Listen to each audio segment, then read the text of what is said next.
I've now got the rail control software set up to control the sound on the locomotives. This is a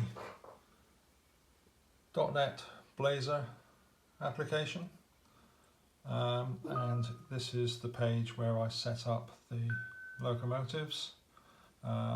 Here we're setting up black prints. You can add all the different sound functions, and here's the black prints sitting on a bit of test track.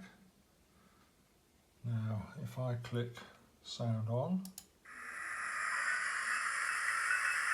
you get the sound. And if I was to click long whistle,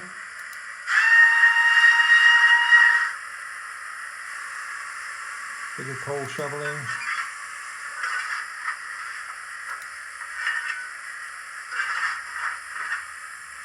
short whistle,